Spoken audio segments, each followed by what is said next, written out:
Hello everyone. तो आज की सीरीज में हम करेंगे टीचिंग एप्टीट्यूड से आपसे 50 मार्क्स के क्वेश्चन पूछे जाते हैं और ये एक बहुत ही बढ़िया स्कोरिंग सब्जेक्ट है और प्रीवियस ईयर के क्वेश्चन पेपर के साथ साथ हम प्रैक्टिस सेट भी सॉल्व करेंगे। तो इसके लिए आप डेली इन सीरीज को सॉल्व जरूर करें। साथ ही अगर आप चैनल पर पहली बार विजिट कर रहे हैं तो चैनल को सब्सक्राइब जरूर कर लें। तो देखिए, पहला क्वेश्चन है, शिक्षण की प्रभावशीलता निर्भर करती है। देखिए, टीचिंग की इफेक्टिवनेस किस चीज़ पर निर्भर करती है आपसे पूछा जा रहा है। देखिए, जैसे मैं अभी आपको क्वेश्चन करा रही हूँ, ठीक है, प्रैक्टिस सेट करा रही हूँ आपके डीएलएड एंट्रेंस एग्जाम के लिए। अब आपको ये कंटेंट तब पसंद आएगा जब मुझे इसकी खुद नॉलेज होगी, इसकी समझ होगी, तभी आपको मैं अच्छी तरीके से इसे एक्सप्लेन कर पाऊंगी। ठीक है, तो शिक्षक के विषय वस्तु की समझ पर ही जो टीचिंग है उसकी इफेक्टिवनेस निर्भर करती है। तो ऑप्शन डी इसका राइट आंसर होगा।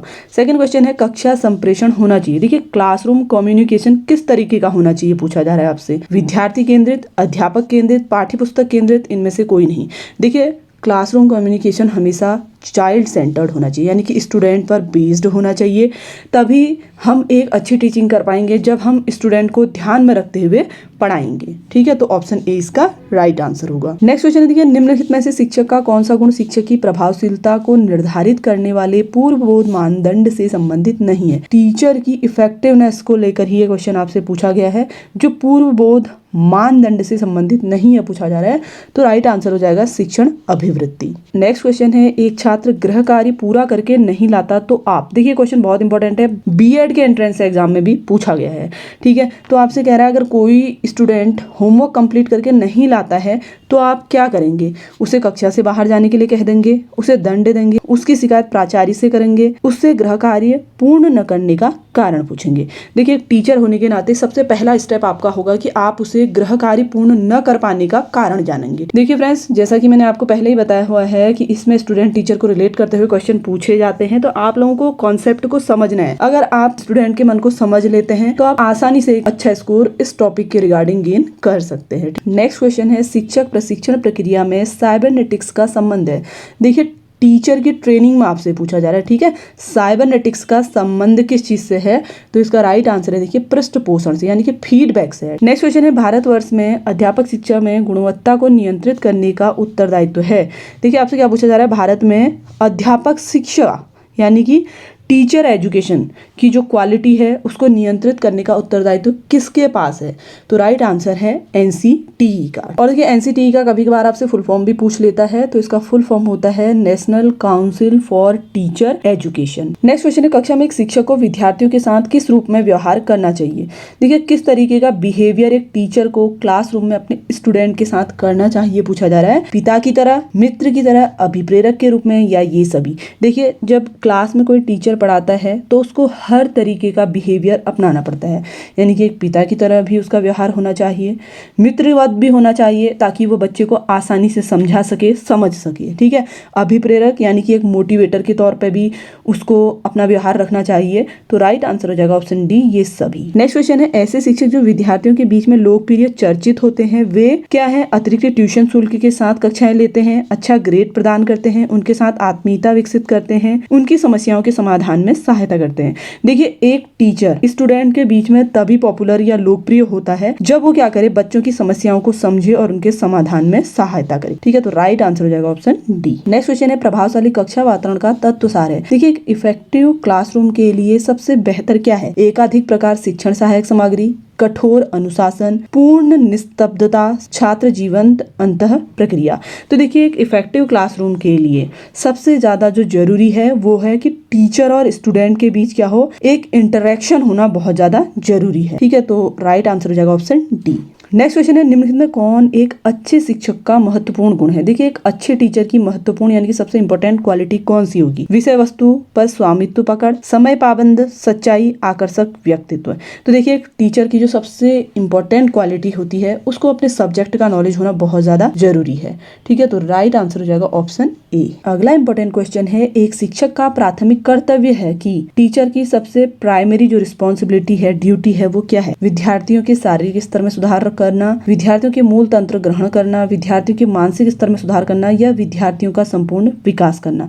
देखिए, एक जो टीचर होता है उसका मूल कर्तव्य यानी कि जो पहला कर्तव्य है वो विद्यार्थियों का संपूर्ण विकास करने से है। तो राइट आंसर होगा ऑप्शन डी। नेक्स्ट क्वेश्चन है, शिक्षा एक सशक्त हथियार है व्यक्तिगत परिवर्तन का, सामाजिक परिवर्तन का, सांस्कृतिक परिवर्तन का या ये सभी। देखिए, शिक्षा एक सशक्त हथियार से मतलब है कि शिक्षा के द्वारा आप किन चीज़ों में परिवर्तन ला सकते हैं। एजुकेशन के थ्रू आप क्या कुछ कर सकते हैं। व्यक्तिगत परिवर्तन ला सकते हैं, बिल्कुल सही बात है। समाज में भी परिवर्तन ला सकते हैं और संस्कृति में भी परिवर्तन ला सकते हैं।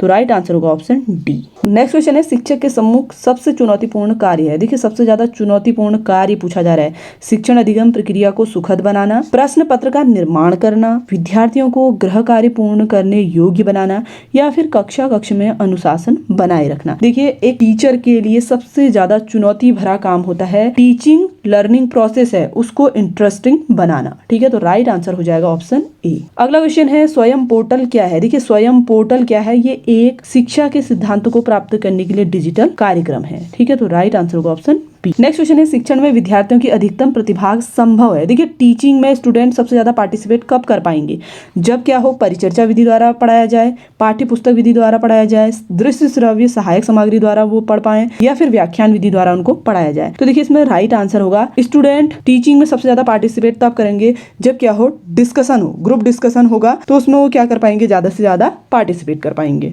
नेक्स्ट क्वेश्चन है, छात्र अध्यापक के लिए सूक्ष्म शिक्षण सर्वाधिक प्रभावी होता है। देखिए, माइक्रो टीचिंग, ठीक है, माइक्रो टीचिंग एक छात्र अध्यापक के लिए सबसे ज्यादा प्रभावी कब होगी पूछ रहा है। तो राइट आंसर होगा अभ्यास अध्यापन से पूर्व। नेक्स्ट क्वेश्चन है, शिक्षण में अंतःक्रियात्मक अवस्था में मुख्य संक्रिया होती है निदान की, क्रिया प्रतिक्रिया की, पुनर्बलन की या ये सभी। तो देखिए, सभी प्रोसेस क्या है, मुख्य संक्रिया के लिए जरूरी है। ठीक है, तो राइट आंसर होगा ऑप्शन डी। अगला क्वेश्चन है, शिक्षण विधि का चयन करते समय निम्नलिखित में किसको ध्यान में रखने की आवश्यकता नहीं है। देखिए, जब हम टीचिंग मेथड का इस्तेमाल करते हैं, ठीक है, उस वक्त हमें कौन सी बात को ध्यान में रखना जरूरी नहीं है पूछा जा रहा है। देखिए, जो अभिभावक होते हैं उनकी पृष्ठभूमि का टीचिंग मेथड में कोई रोल नहीं होता। ठीक है, तो राइट आंसर होगा ऑप्शन सी।